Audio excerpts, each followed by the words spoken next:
Disparities என்பது வேறு, discrimination என்பது வேறு. இயற்கையில் வேறுபாடுகள் இருக்கிறது, ஆனால் கடவுள் வேறுபாடுகளோடு உன்னை படைத்திருக்கலாம், பாகுபாடுகளோடு உன்னை படைக்கவில்லை. ஏற்றத்தாழ்வு என்பது வேறு, உயர்வு தாழ்வு என்பது வேறு.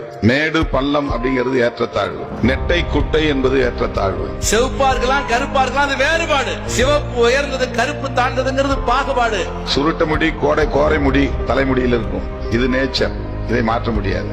உயர்வு தாழ்வு என்பது சோசியல் ஹைரார்கிஸ், சமூகத்தில் நிலவுகிற உயர்வு தாழ்வு நாமே உருவாக்கி கொண்டது. இது கற்பிதம், இது இயற்கையாக உருவானதல்ல. நீ உயர் சாதி, கெட்ட சாதி, சின்ன சாதி, பெரிய சாதி வேறுபாடு இருக்கலாம். உயர்வானவன் கீழவானவன் வேறுபாடு இருக்கலாம். ஆண் பெண் என்கிற பாலின வேறுபாடு இருக்கலாம். ஆனால் ஆண் உயர்ந்தவன் பெண் தாழ்ந்தவள் என்பது கற்பிதம், இது இயற்கை அல்ல. இது கல்ச்சர், இட்ஸ் நாட் நேச்சர். இது கல்ச்சர், இது வளர்த்தெடுக்கப்பட்டது. கல்ச்சர் என்பது நாமே உருவாக்கி வளர்த்துக் கொண்டது. நாம் நம்புகிற கருத்தின் அடிப்படையில் ஒன்றை வளர்த்தெடுப்பது. உயர்வு தாழ்வை கற்பித்து சமூகத்தில் டிஸ்கிரிமினேட்டரி சொசைட்டி என்பது உருவாக்கப்பட்டிருக்கிறது, based on work and descent. கடவுள் சொல்கிறார், சிவப்பு கருப்பு வேறதாம்பா, ஆனா நீங்க எல்லாம் எனக்கு ஒண்ணு. இதுதான் மறைவு.